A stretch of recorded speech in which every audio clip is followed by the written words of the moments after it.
Those are the big stories. Tonight, I'm glad you're spending New Year's Eve with me here on Ghana Tonight. Remember, we are live on TV3, 392.7 FM, but we are also streaming on Facebook, YouTube, X, and 3news.com. Listen, let us know how you are ushering in the new year. Use the hashtag GhanaTonight. I promise I will read some comments tonight.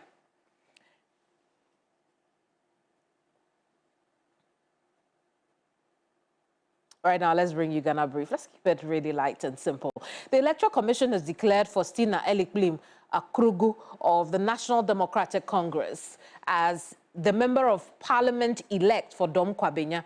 This decision resolves the long-standing disagreements between the NDC and the NPP over the election results in that constituency. This was after an emergency meeting with the parties. The NPP was not there. The Member of Parliament-elect, Faustina Elikplim Akrugu, spoke with the media after her redeclaration. Today is not a declaration, it is an affirmation. And so I just want to thank God for how far He has brought us. Today, we all know that the elephant is a big animal. And when you kill it, before it finally dies, it has to take time and it has to struggle. And so today, finally, the elephant is dead.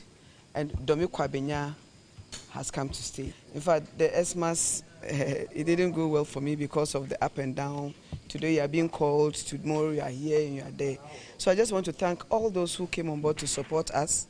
And the victory, the voice of the people has finally spoken. And so to God be the glory. Elikplim Akrugu there. Now, Nana Addo Dankwa Akufo-Addo has touted the achievements of the NPP administration under his leadership over the past 8 years. In his final New Year's message to the Ghanaian people, the president, while acknowledging the hardship facing many Ghanaians, stressed that his government has done enough to sustain the economy through various social intervention programs aimed at alleviating poverty and improve the lot of Ghanaians. In the years I've been privileged to lead, we've worked tirelessly to lay a foundation for a Ghana that is strong, united, and full of opportunity. The free senior high school policy has given hope to millions of young Ghanaians and their families. We have seen our healthcare system strengthened, our roads expanded, our industry strengthened, our agriculture revitalized, and our digital landscape transformed. Additionally, our economy is rebounding impressively, as demonstrated by the remarkable 7.2% growth achieved in the third quarter of 2024. President Nana Addo Dankwa Akufo-Addo there in his final New Year's message. Speaking of which, it's just about a couple of hours to 2025, and as we wrap up 2024, Ghanaians across the country have been sharing with us how 2024 went, reflections of 2024 and aspirations of the year ahead, which is only a couple of hours away. Take a listen. The year has been challenging, but it's a new year that is coming. And my advice is that there are always new situations that bring new challenges.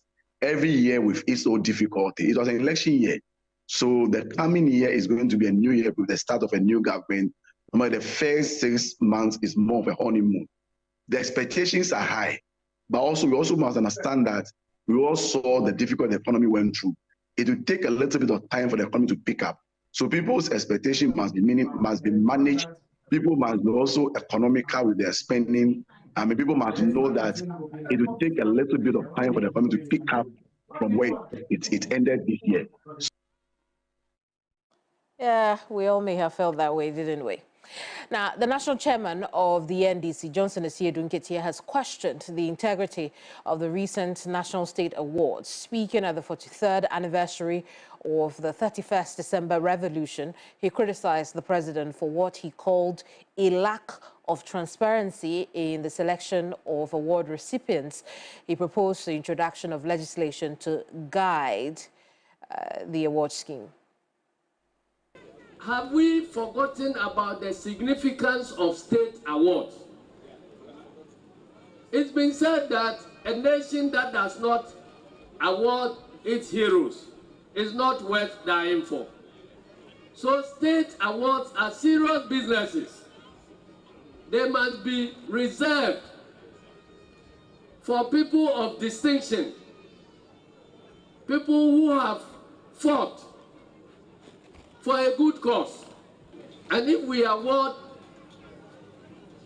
state honors to vigilante boys and girls, then that is what we are teaching the youth. That after all, it is all right to pick weapons and shoot at people.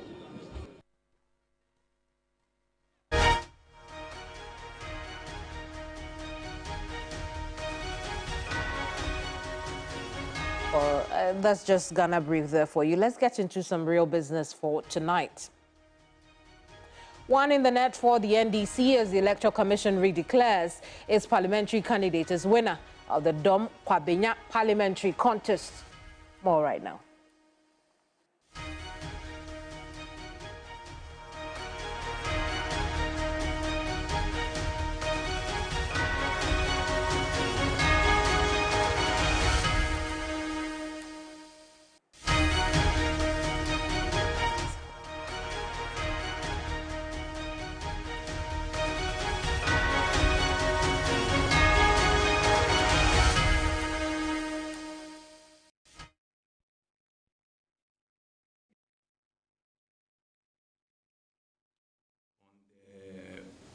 Face of the pin sheet, we have Michael Aaron Yao Okwe Jr. polled 50,669 votes. Akurugu Faustina Elikplim polled 50,967 votes. Now, by the power invested in me as a returning officer, I declare Madam Akurugu Faustina Elikplim as the MP elect for Dome-Kwabenya constituency. Thank you.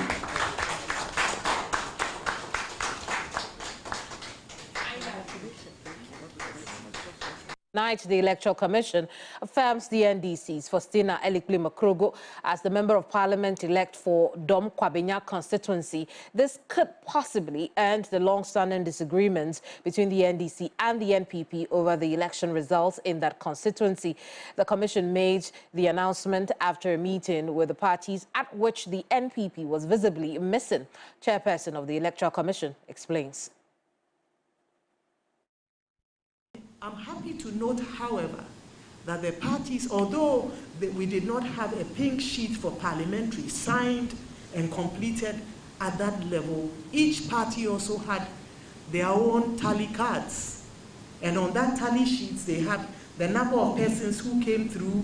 They had all the details, including the results, the total for each political party. And we have received that of the NPP. Although they are not present here, the presiding officer, some days after the election, reached out to the agents, the party agents, and the agents for the NPP sent his copy, and we've seen that we have the evidence and their communication. And it tallies that of what our presiding officer had on the training sheet. We have also met with the NDC agent, and we've also taken a record of his tally sheet, which also contains the number of people who came to the center and the votes for each of the parties, and they tally. And that has enabled us to arrive at a completion today.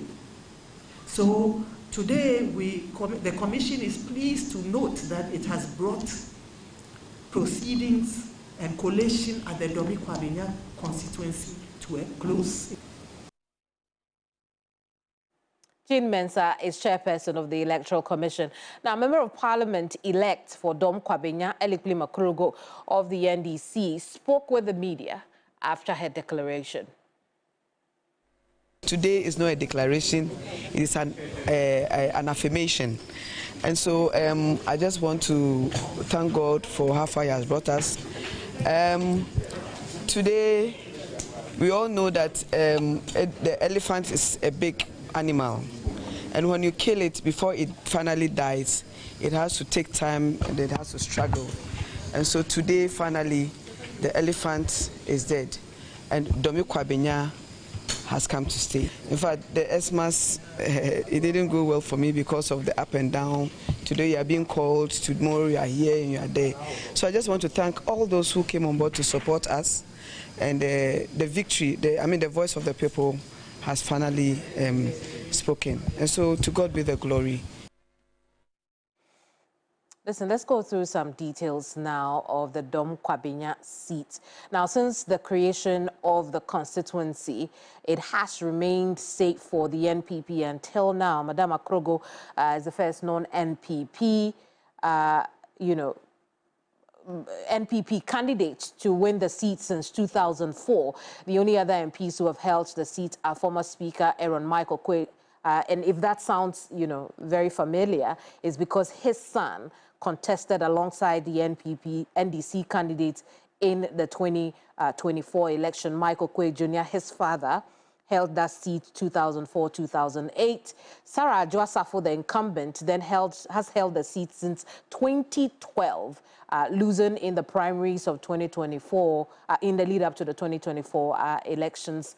And its candidates, as we know now, also lost the 2024 election. So that's the a few facts surrounding the Dome-Kwabenya constituency seats. Now, Deputy General Secretary of the NPP, Haruna Mohammed, explains the absence of the NPP at that meeting with the Electoral Commission and the loss of their beloved seat. Take a look.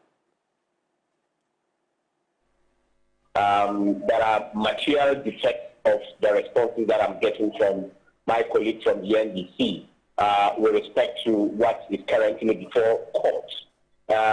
You see, what is happening before court and what has happened in Dome-Kwabenya should have taught the NDC a lesson that the information that they have changed out previously is palpable falsehood which does not stand the test of time.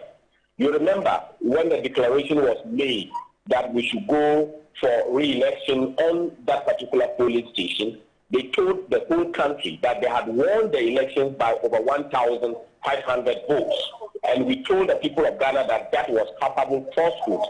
Today, even though I have not received the facts on the conclusions of why the coalition has been done and declaration is done, you would see that there's a vote difference of 298 based on what has been declared.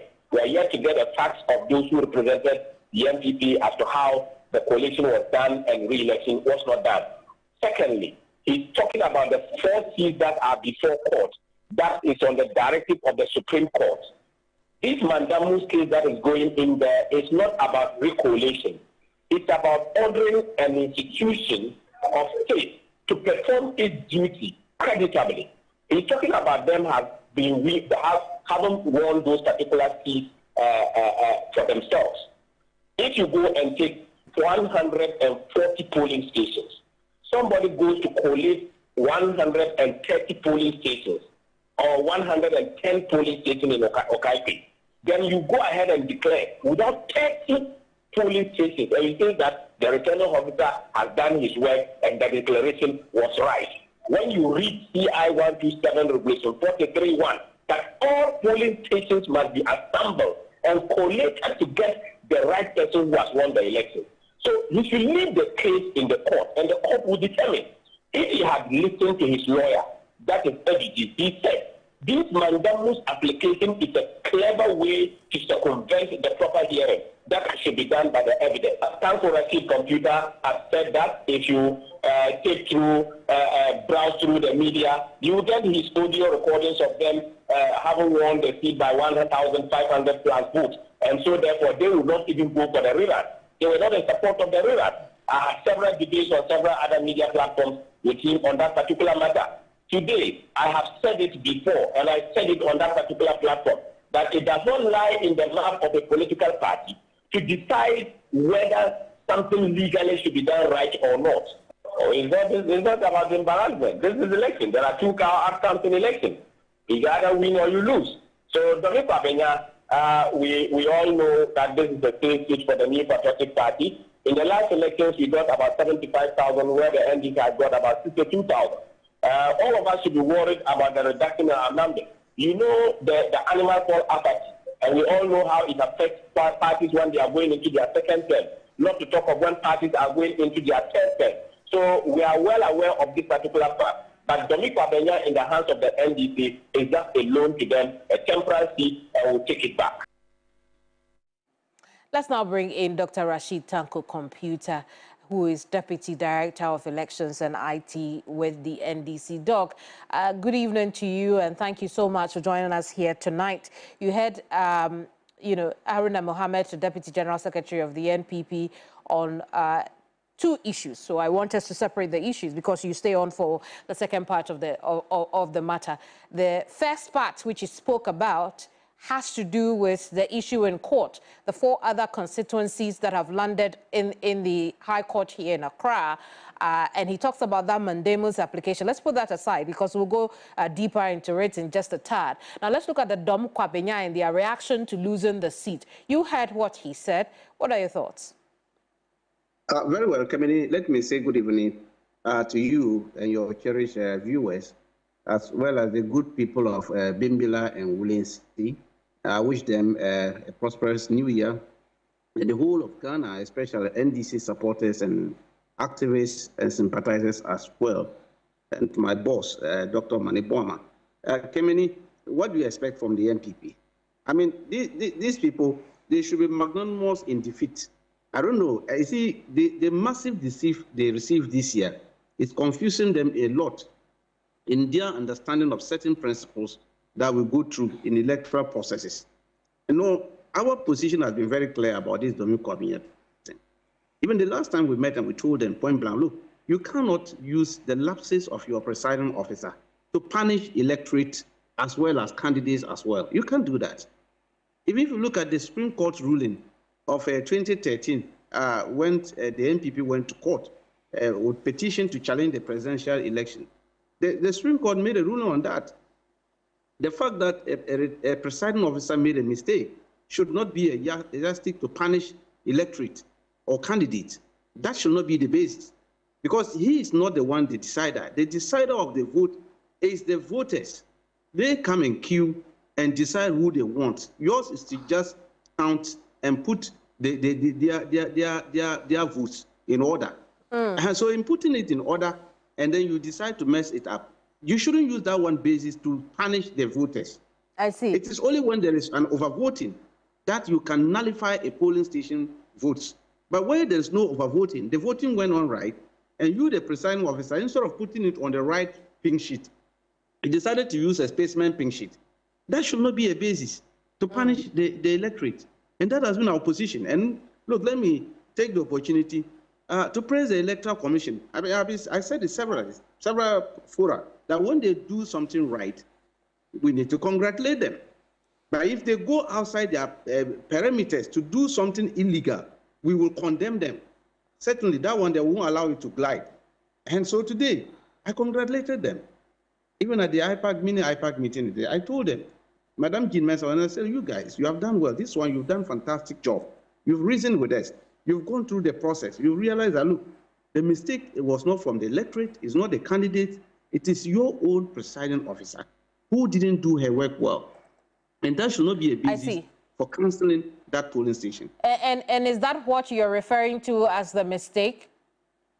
Yes, that is what I'm talking, the mistake. Very well. So on that point, let's stick with that, what you have called the mistake, and go back into the event of the last few hours this evening when the Electoral Commission addressed the press, right? She talked about the fact that at the Abokobi Women's Training Center, the polling station in contestation, the one that the Electoral Commission had attempted to rerun, she said that both you, the NDC, and the NPP didn't have the pink sheets for that particular polling station. Subsequently, they found a pink sheet which had the presidential training inscription on it. According to her, that should not be the case. The presiding officer then had also told the commission that she didn't go there with that. She doesn't know where that came from. when you hear that and you still accept the results that was announced for that polling station, you are also adding on to the problem, aren't you? No, Kemeni, I think the media didn't capture it well. What happened was this. Not that she didn't, she has a presidential and parliamentary pink sheet. Then when she finished counting, you know, we started with the presidential counting first. When she finished counting the presidential ballot box, instead of her to pick the presidential pink sheet, which is the from 8B, she rather picked the from 8A and started writing the names of the candidates on it. You know, the parliamentary pink sheet doesn't have names on it. So it was in the process that one of the agents drew her attention that, look, you are doing a wrong thing because that pink sheet you are entering is for parliamentary, it's not for presidential. So she has to cancel it. And so when she canceled it, it affected all that one book that she brought for parliamentary. So she has no parliamentary again.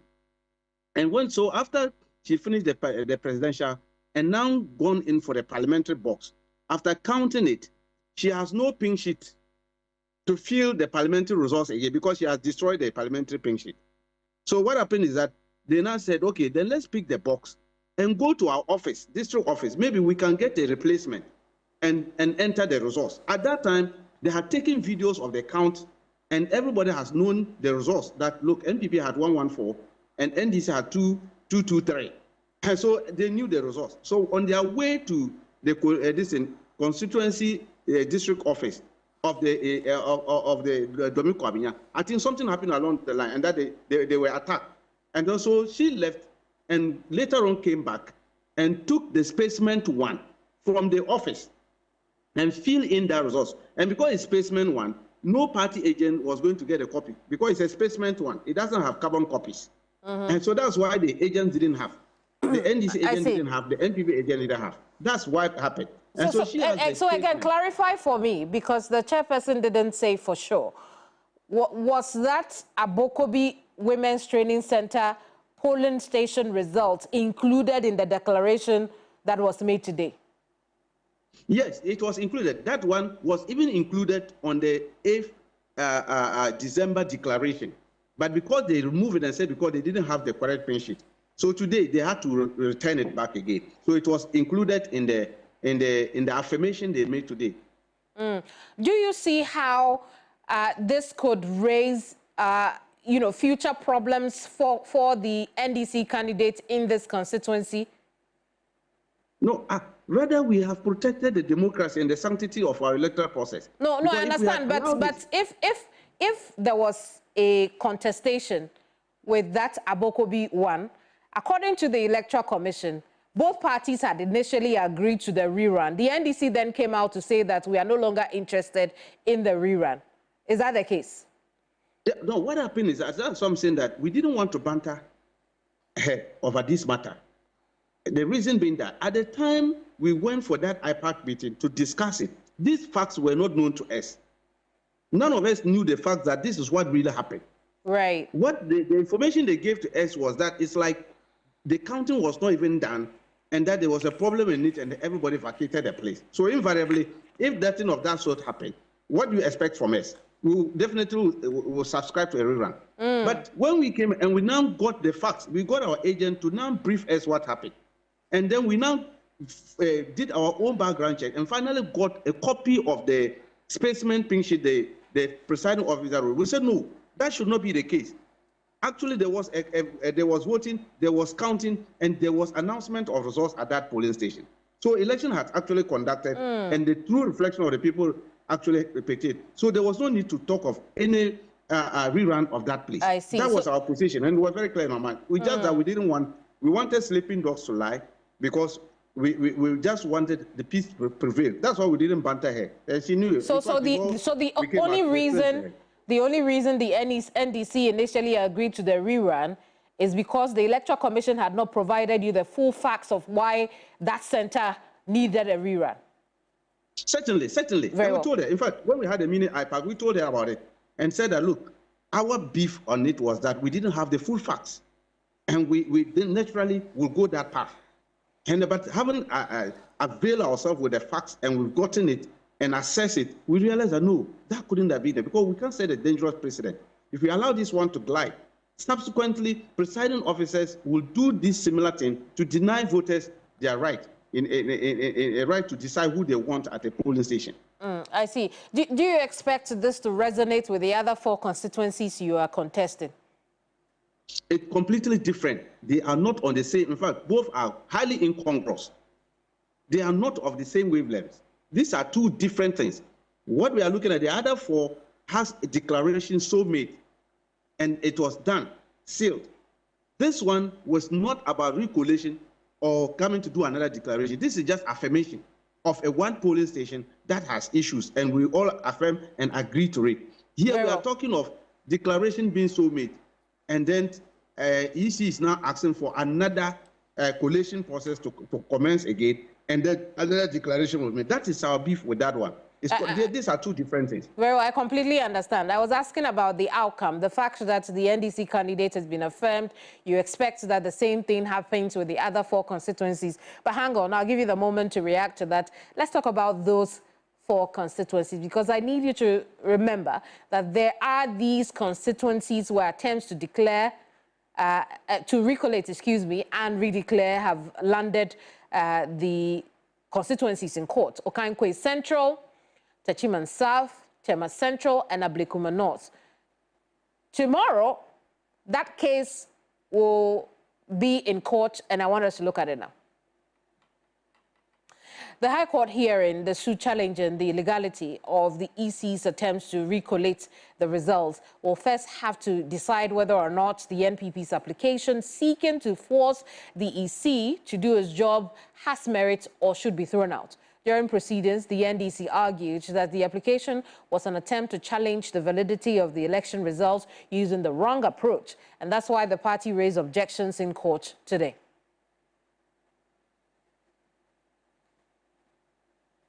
What is the outcome? The outcome is about election results, right? So the simple argument they were making was that Section 16 and 20 of the ROPA Act, that is PNDC Law 284, says that there are 4 grounds you can challenge an election petition, right? And it has made that you are talking about intimidation and the rest.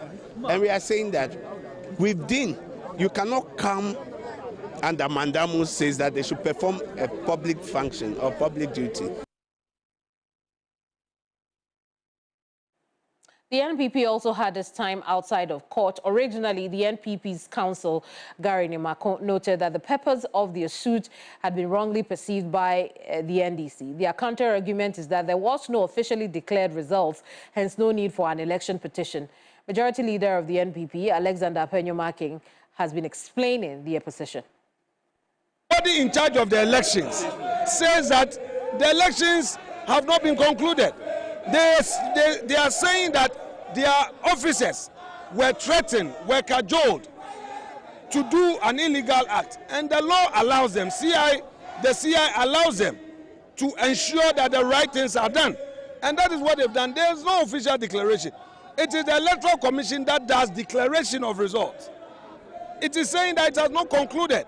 What it has concluded is the final collation. We declared all our candidates whose matter is in dispute the rightful elected candidate. Tomorrow, when the case is called, Presiding Judge Forson Ejapon will decide which of these arguments before the court or pleases the court, and the decision of the court will inform whether the case progresses and how. Now let's bring back Dr. Rashid Tanko Computer. He is the Deputy Elections and IT Director for the Electoral Commission. Doc, I'm glad you could stay with us, but quickly, let's go on this tangent. You heard Haruna on this matter as well. He felt that the NDC's argument really did not hold any water. The whole idea of even going to court in the first place did not make meaning because the Electoral Commission needed to do its job. Same argument that has been advanced by not only council but the majority leader as well. Your take on events leading up to tomorrow, what are you seeing? Kamini, you see, these people, I don't understand them. You see, I've been saying it, because they lost massively, they seems not to, they are now confused with our electoral processes. They don't understand it anymore. Look, Kemeni, regulation 43 of CI 127, that is where collation processes are outlined. And the one who is mandated to collate and announce parliamentary results is the returning officer. It's the returning officer, not the commissioners. In fact, Madam Jean Mensah and her commissioners have no business in parliamentary election. The CI is very clear. They defer that power by issue writ to the returning officer to conduct the parliamentary election, and then now return the writ back to them. That's why he's called returning officer. We will return the writ in the form known as Form 1B to them. When he does so, he's finished his business. Their business is to gazette. And then whoever has problem with the announcement or declaration made by the returning officer in the constituency can now go to court, High Court. That is, our constitution made it very clear. Article 99(1) talked about the High Court having jurisdiction over parliamentary elections. And grounds on which you can go to High Court can be found on PNGC Law 284, subsection 16 and 20. Those grounds that can invalidate a parliamentary elections are stated under these subsections. Now, if you are satisfied that this thing occurred at the Constituency Collation Center, then you can go to High Court. If you go to High Court, then the High Court will ask for your evidence. You will produce your evidence. They will look at the matter. If they are satisfied that the High Court is satisfied that you have enough evidence, they will set aside the declaration made by the returning officer. So it is very clear. Our laws are very clear about this. So these 4 constituencies, the returning officers on the 8th and 9th did declarations. They announced our candidates as winners. These were broadcast live on most of the channels. In fact, your station did some of the live broadcasts where they announced them as winners. That is the work of the returning officer. They've done their part. They're finished. The work now for the commissioners to do, Madam Jean Mensah, is to gazette those declarations. Whoever is not satisfied with that will now head to High Court. But what are we seeing now? We have now seen an innovation where, after declarations, commissioners, people ran to the commission, lodged complaint that those declarations were made under duress, or they didn't follow some procedures, and therefore they shouldn't uphold it. And then they also came out with a press release and press conference that they are not going to uphold those things because their officers were put under duress. Right. Are they judges? Right. They are not judges. That is not the forum for them to do that. And so our objection today at the High Court was very clear. We're telling them that don't use a backdoor. Don't disguise election petition in the form of mandamus and come and put it. That is a Trojan horse they have thrown out there. And we want to stop that Trojan horse. Because they have a strategy. Now, if you allow this mandamus, it means they have come through a backdoor to have an election petition being heard by commissioners, not the High Court. Right. That is what they're trying to do. you can understand their argument, because if the Electoral Commission has thrown away the original declarations, then it means that to them there is no declaration for these places. So their mandamus cannot be considered an election petition.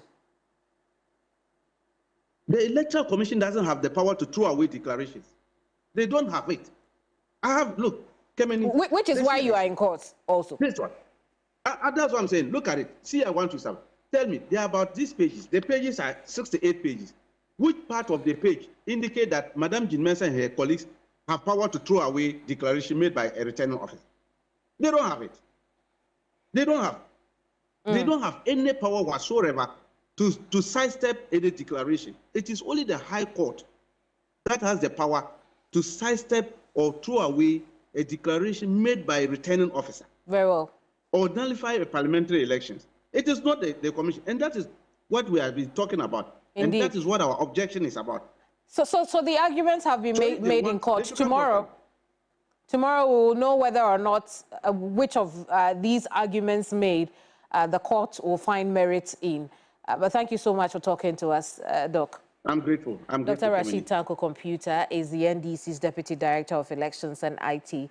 I'm sure it's been a very long day for him. But let's put aside the politics now, just for a tad, because it's New Year's Eve. Where are you? How are you ringing in 2025? Share that with us. Remember to do that with the hashtag GhanaTonight.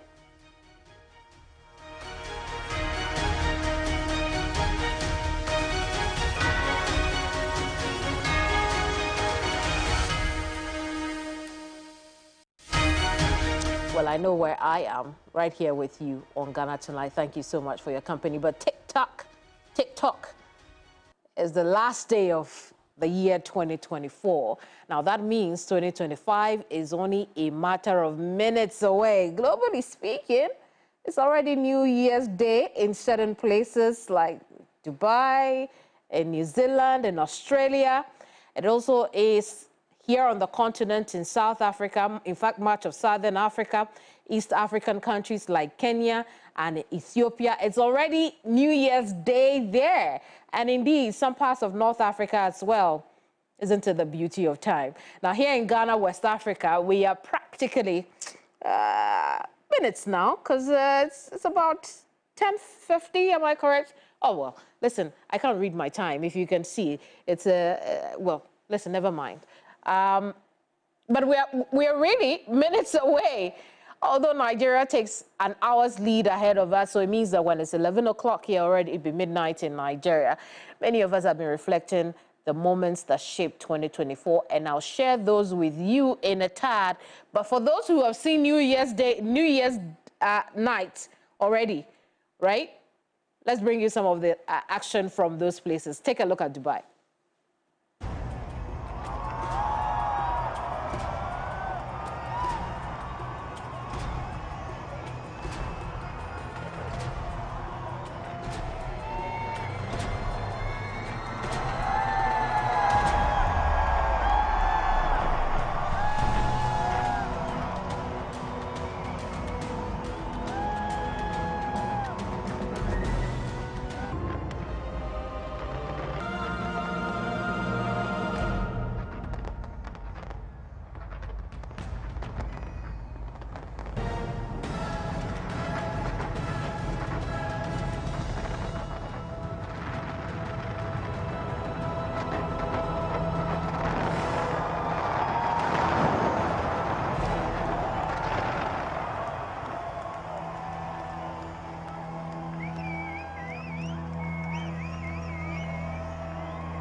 I know you liked what you saw from Dubai to New Zealand. My producer says Ghana D for Dabeng. But perhaps the tourism ministry should have, thought... Listen, it's New Year's Eve. I can get away with anything. the tourism ministry should have thought about this also, right?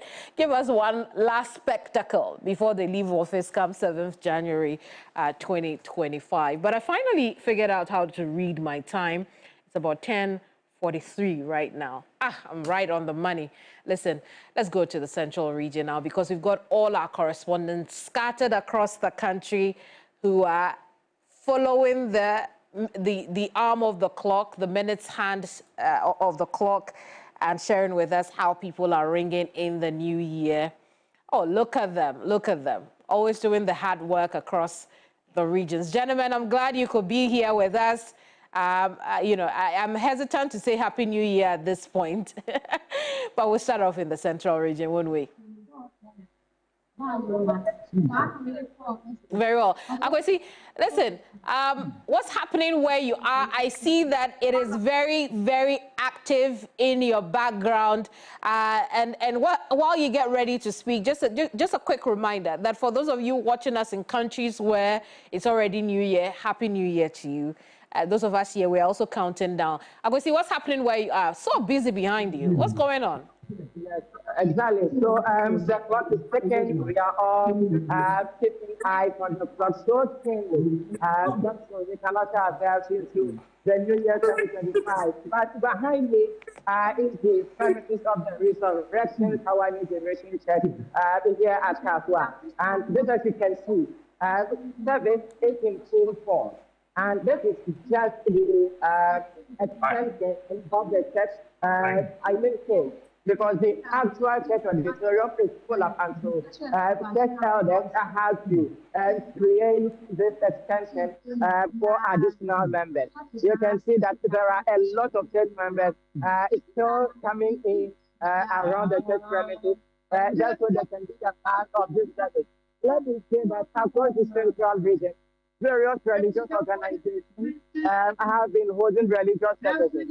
But it would interest you to note that while some Ghanaians are busy here and other religious centers engaging in such activities, there are some who have also gathered at the various nightclubs and then they are really enjoying themselves. I have been engaging them. And what they are telling me is that, look, God does not reside only in the churches. And so while at the club, they are only waiting. And so just when it strikes midnight or 12 a.m., they would break all clubbing activities and then swing into some sort of religious activities to usher themselves into the year 2025. So people in the central region are anticipating the new year 2025. I see. Listen, I don't know if we can take a listen to the people that Akwesi has been talking to. Let me know. Yes, we can listen to them now. Let's listen to them. Akwesi, don't go yet because I want to talk to all of you gentlemen after we have gone across the regions. Let's have a little chat. But let's take a listen now to the people you've spoken to. My inspiration I had for next year is more wonderful opportunities in terms of stability, family-wise, business-wise, and then also for things to move on for the country as well. You know, we are ushering into a new government year, with the new government being sworn in. So, with the new government coming in, we are expecting greater opportunities in terms of for we business operators, and then also in general, the general public as well. Yes. Even though I'm not at church, before 12 a.m., we'll break with the music, and then we do a little ushering in prayer into the new year. We have our little sermon in here, yes, to usher in the new year. Okay, I want my life to be exceptional from others. So the Bible can say my near to say area to 4. It is an person, my brother, me to manamo ewo Christo. Say the way I mean quiet to say area to me. Now my brother ever from into. Let's head to the Ashanti region now. Ibrahim Abubakar is our man on the ground. Ibrahim, we know you were not part of the Christmas festivities, but New Year, as for that one, you are. So tell us how it's going there. Well, exciting. You know, Here in the Ashanti region, I've observed we have three categories of people. We have the ones who are currently asleep, hoping that they'll wake up in the morning and social in 2025. Then we have another part who are currently enjoying here at SG Mall. They are moving from one place to the other where there is a lot of entertainment so that they will also enter 2025 and enjoying whatever that they have to enjoy. Then we have the last category of people who dominate. They are currently in the various churches, hoping that they will be closer to God when we enter 2025. So for now in Ashanti, most people are put the election results or the policies behind them. They have enjoyed the festive season and they are hoping that they will be able to enter into 2025 with a lot of success and so many things that they have for their New Year resolutions. So what I'm currently patient at, as soon as it's 12 or 12:30, you will realize that this place is full. So most of the people who have even gone to their various churches, when they close, they will all come here and enjoy the daybreak. So people are excited. Some are thanking God that they have been able to see them to enter into 2025 successfully, and they've gone to church. Others who are enjoying, and they are hoping to enter 2025 with their enjoyment. So a lot is happening here in Kumasi, and people are eager to see 2025. Like you said, there are others who have already entered. We are hoping in the next couple of hours we also enter. Like you said, as Muslims, we ushered in our new year somewhere in June. So for the Muslims dominated areas, and there is no much of an activity going on. We have seen our year, like I said, already. So, exactly. So there is nothing new. Even though for most of us, we are still working with the Gregorian calendar because we use it for everything. So absolutely, there's indeed. A lot of people in the more Muslim community who you find them in bed and drinking attire, some also watching football, and they are joining our Christian brothers and sisters social initiatives. Ibrahim, stay with us because I want to move to northern Ghana now. But to our viewers on Facebook who are asking why I didn't go to church, I came here to do what you like, being on GhanaTonight for you. And you're asking me why I didn't go to church. It's okay. You can say a prayer for me while you are there. I said share with me where you are, not ask me why I didn't go to church. Listen, let's go up north now. Christopher, now you don't have to determine whether you should go to Salaga because it's Salah or it is a Christmas. It's New Year's Eve, isn't it? Tell us what's going on. It is, Kemini. Yes, so Kemini, unlike Ibrahim and Akwesi, who are in the big cities, I am in a rural community, and this is where I am going to cross over with hundreds of people who have also gone to their various churches, hoping to cross over into the year 2025. So you can even see from the background, like Ibrahim and Akwesi, they have brighter environment.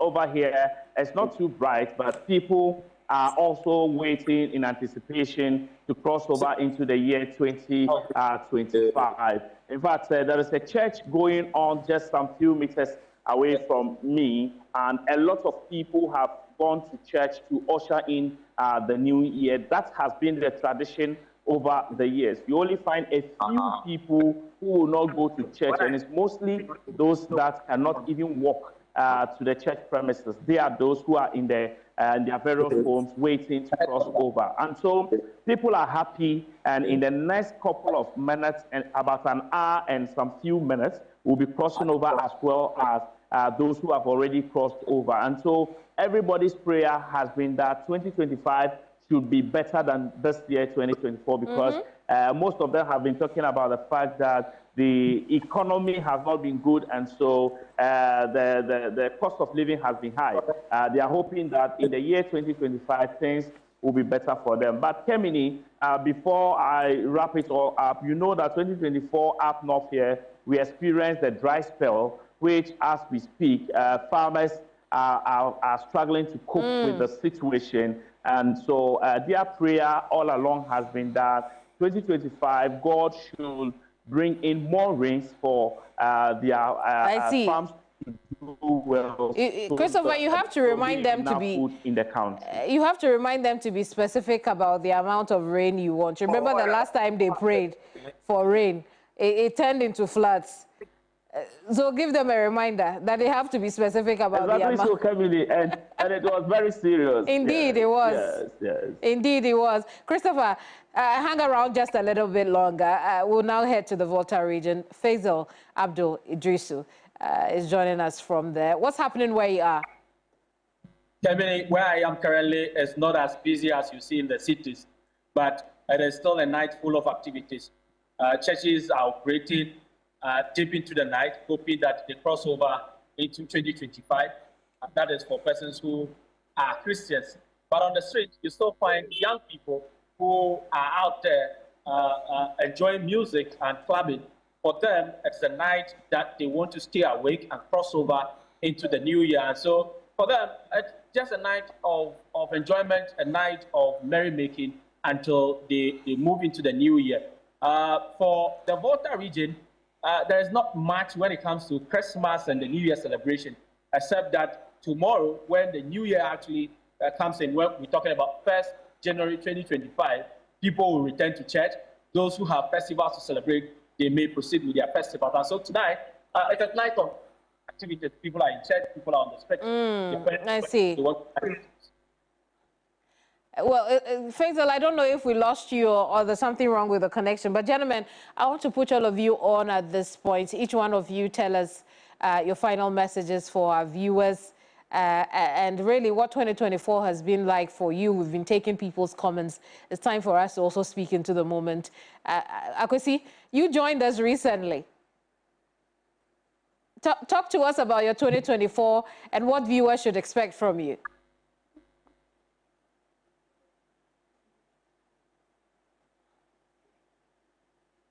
And Akwesi, you'd have to unmute yourself. Well, maybe, Akwesi, fix that connection, right? Let's move on to Ibrahim Abubakar. Ibrahim, fantastic job you do from the Ashanti region all the time. I can't say that enough.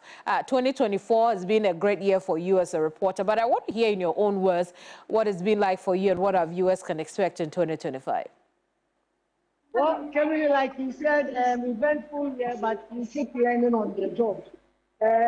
We are just grateful that at least, provided you have life and good health, you just have to be thankful that you've been able to see 2024 successfully. But 2025 and beyond, we are just promising to put up our best. So we will just be delivering, but this time around, nothing but the best. That's what we will be doing, making sure Indeed. that everything or every news that happens in the region, we will keep updating our viewers and ensure that they do not miss out in every event. Indeed, so indeed. We are just praying for good health, absolutely, life, and also continue doing absolutely. Listen, Dennis, you all know him. He's screaming in my ear, we need to go for a break. He's so wicked that we need 10 seconds each. Listen, Christopher, let me hear from you. Same question. So, Kemini, Media General is touted as the best media house in the country, and we are proud to be part of the family. And next year, 2025, we are going to ensure that we give our best for the growth of Media General and the development of Ghana as a whole. Very well. For Faisal and Akwesi, I'm going to come back and then take your comments, but I'm going to have to get us some money before we close 2024. Let's take a quick break. When we come back, we'll conclude our conversation and I'll read some of your messages. Don't go away.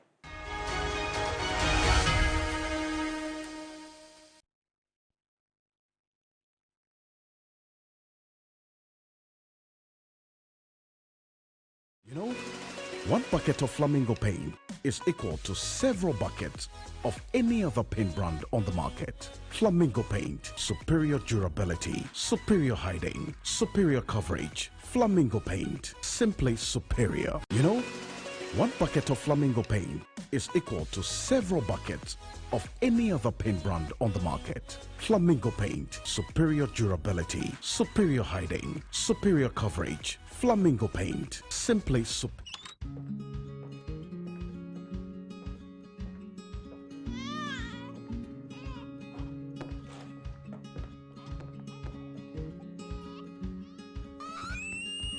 Through every step of life's unpredictable journey, every moment counts. That's why you need a partner you can always trust for solutions, so you can be rest assured. Having impacted over 200,000 lives, processed over 4.2 million claims, partnered with over 400 corporations, paid out over 836 million Ghana cedis in claims, contracted over 1,600 healthcare facilities nationwide, and pioneered several innovations like free medicine delivery, an interactive mobile app, and more. You'll be surprised what can be accomplished in 20 years. We're part of the Nationwide family. Are you? Nationwide Medical Insurance, 20 years of leading the way.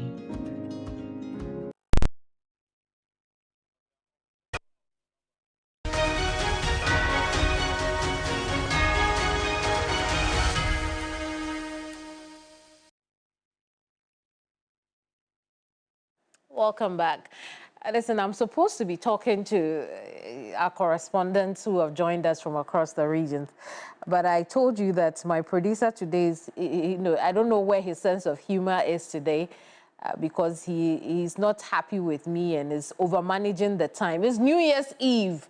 Chill out. Okay, Dennis? But listen, Christopher has also been doing a great job from northern Ghana. He travels and crisscrosses. In fact, all our correspondents, let's give some good shout outs to them as well. All those who are in the northern part of the country doing great job, the Ashanti region and all the other regions, the central region, Thomas Khan. We now have Akwesi Ado himself, very, great reporter there. But listen, we'll do this again some other time, right? In the first week of the new year. But I want to share with you also things that are happening. Are we still taking the soundbite or we should go? Well, we can't take the soundbite. Like I said, it's New Year's Eve. I can get away with anything. Happy New Year to you. If you make it into 2025, remember that I said Happy New Year to you first. Enjoy 2025. Remember when we thought the world was going to come to an end in 2020? It's 5 years after 2020, which means that we can live on and be hopeful for a greater year ahead of us. And I hope that's what we all get, more money ahead of us as well. Thank you so much for your company throughout the year. Thank you for your audience. I'm so grateful that you gave us that opportunity to bring our content to you. Thank you and Happy New Year. I'm Kemeni Amano. Bye-bye. Ghana Tonight is brought to you by Flamingo Paint, superior durability, superior hiding, superior coverage, simply superior.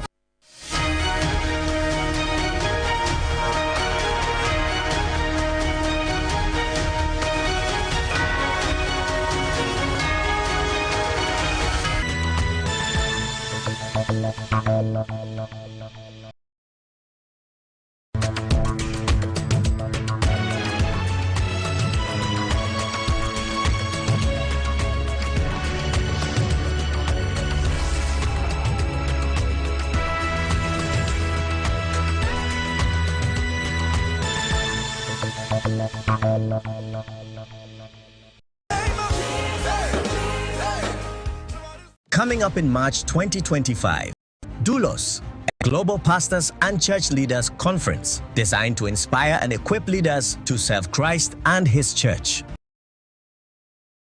Sam Chand, leadership consultant and change strategist. Andre Olivier, senior pastor, Rivers Church, South Africa. Sam Adeyemi, leadership expert and senior pastor, Daystar Christian Center, Nigeria. Ransford Obing, General Overseer, Calvary Charismatic Center, CCC, Kumasi, and your host, Mensa Otabil, General Overseer of International Central Gospel Church, ICGC.